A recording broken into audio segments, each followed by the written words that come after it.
We got a doubleheader coming up here, and two young guns are on the mound here, Teddy, in the NL West tilt. And yes, pun intended here. We'll get to that in just a few moments. Diamondbacks and the Giants minus 105. Roughly a pick 'em here with a total of 8.5. The Diamondbacks 41-41 on the season, 24-19 away. The Giants 34-45 on the season, 16-23 away. Young versus Beatty on the mound.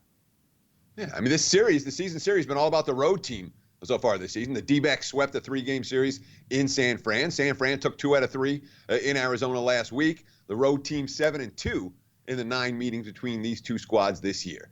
There's 2 schools of thought about what we want to do with the young lefty, Alex Young, making his MLB debut tonight for Arizona. All right, you look at his numbers from AAA, and you go, how's this guy getting the call up?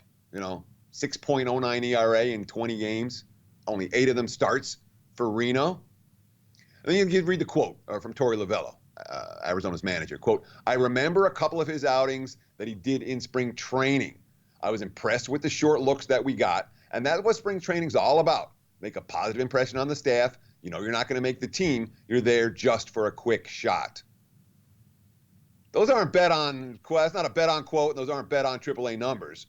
All that being said, San Fran can't hit lefty. San Fran can't hit anyone right now. Bruce Bochy, as a club, we're not hitting well. Let's be honest. We're around 220.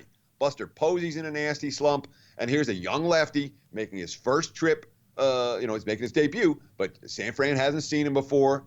Normally, that's advantage young lefty. And it really is. And certainly Beatty's not a guy who I want my money on. He's a bottom-tier starter. Arizona faced him last week, and they smacked him around. And also, we're talking about a guy, the 6.96 ERA is disastrous.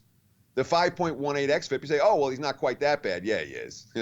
Way too many walks. But the Giants, 5-1 on his starts this season because they scored 31 runs for him, the only guy they've been hitting for all year long.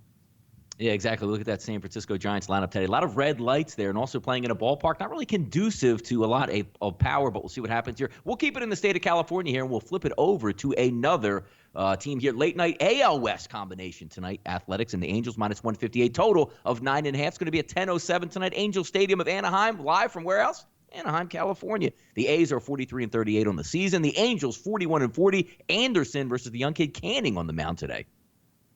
Yeah, and, both teams playing good ball right now. Oakland's, 7-2 in their last 9, 5 games over 500 for the first time this season. The Angels, if they win tonight, will be a season best 2 games over 500. Both teams coming off sweeps.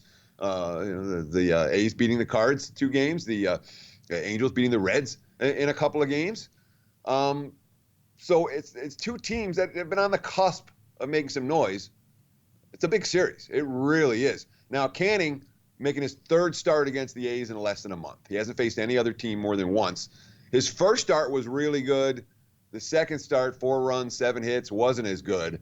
I do worry about the third look. The question is, what do we do with Anderson for Oakland? He's not a guy who the markets are particularly high on. 26-year-old righty making his 4th start since his promotion from AAA. And the Angels are hitting the ball right now.